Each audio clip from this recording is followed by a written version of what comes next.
এই কে আপনি? এখানে এইভাবে রিসোর্টের সামনে উকি ঝুঁকি মারতেছেন কে? বাজার এই রিসোর্টে আমার ছেলেটা চাকরি করে, ছেলেটারে খুঁজতে আইছি। আঙ্কেল, আপনার ছেলে যেহেতু এখানে চাকরি করে, তাহলে আপনার ছেলের সাথে ভিতরে যেয়ে দেখা করে আসেন। না না না বাজান, আমি যে এখানে আইছি আমার ছেলেরে কইও না। কি ব্যাপার চাচা, আপনি না বলতেছেন কেন আর এমন করতেছেন কেন? আমি কি আপনার ছেলেকে ডেকে নিয়ে আসবো? না না বাজান, আমার ছেলেরে ডাকার দরকার নাই, আমি এখানে আইছিলাম একটা দরকারে। চাচা কেন আসছিলেন তাহলে বলেন আমার কাছে। বাজান, আমার ছেলেটা এই রিসোর্টে চাকরি করে, তার অনেক টাকা খরচ, তাই আসলাম কিছু টাকা দিতে। ও আচ্ছা, টাকা দিতে আসছেন, তো ভিতরে যেয়ে দিয়ে আসেন আপনার ছেলের কাছে। না না বাজান, এই টাকাটা তুমিই রাখো, তুমি আমার ছেলেরে দিয়ে দিও। চাচা, আপনি যেহেতু টাকাটা নিয়ে আসছেন, আপনি আপনার ছেলের কাছে দিয়ে গেলেই তো ভালো হতো।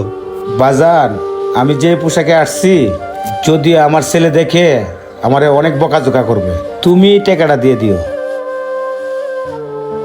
দাঁড়ান আপনি, আমি আপনার ছেলেকে ফোন দিতেছি।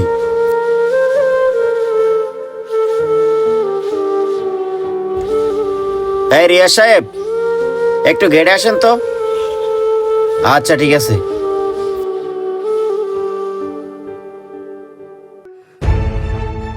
আসসালামু আলাইকুম স্যার। ওয়ালাইকুম আসসালাম। আরে বাবা, তুমি এখানে? আর এই পোশাকে কেন? আমি বুঝলাম না বাবা, তোমার কি কমন সেন্স বলতে কিছুই নেই? তুমি এই পোশাকে লঙ্গি পরে আমার অফিসের সামনে আসছো, আমার তো এখন মান সম্মান বলতে কিছুই থাকবে না। তুমি কেন আসছো বলো? বাবারে, আমি তো এমনি আসি নাই, তুই কিছু টাকা চাইছিলি, আমি তোরে টাকা দিতে আসলাম। রিয়াজ সাহেব, এই নেন আপনার টাকা। টাকা? বাবা, তোমার না বলছি টাকা আমার ব্যাংকে ট্রান্সফার করতে, তুমি হাতে করে নিয়ে আসছো কেন? বাবারে, আমি তো মূর্খ সূক্ষ্ম মানুষ, আমি তো ব্যাংক ট্যাঙ্ক কিছুই বুঝি না, ভাবলাম টাকাটাও তোরা দিয়া যায় আর তোরা একটু দেখে যাই।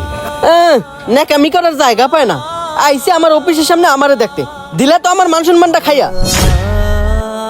দেখো বাবা, বাকি স্টাফটা এখনো তোমাকে দেখেনি, সবাই দেখার আগে তুমি এখান থেকে যাও, যাও তাড়াতাড়ি।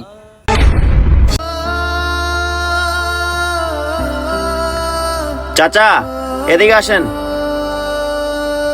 রিয়াজ সাহেব, আপনি এটা কি করলেন? আমি আগে আপনাকে অনেক ভালো জানতাম, কিন্তু আজকে আপনি আপনার বাবার সাথে যেই কাজটা করলেন মোটেও ঠিক করেননি। শোনেন রিয়াজ সাহেব, আপনি কি আপনার বাবার এই পোশাক দেখে লজ্জা পান? একটা কথা সবসময় মনে রাখবেন। শোনেন রিয়াজ সাহেব, আপনি যেই পজিশনে আছেন, এই পজিশনে আসার পিছনে আপনার বাবার অবদানটাই বেশি। আর আপনি এখন প্রতিষ্ঠিত হয়ে কি বলতেছেন? আপনার বাবার এই পোশাকে আপনার রিসোর্ট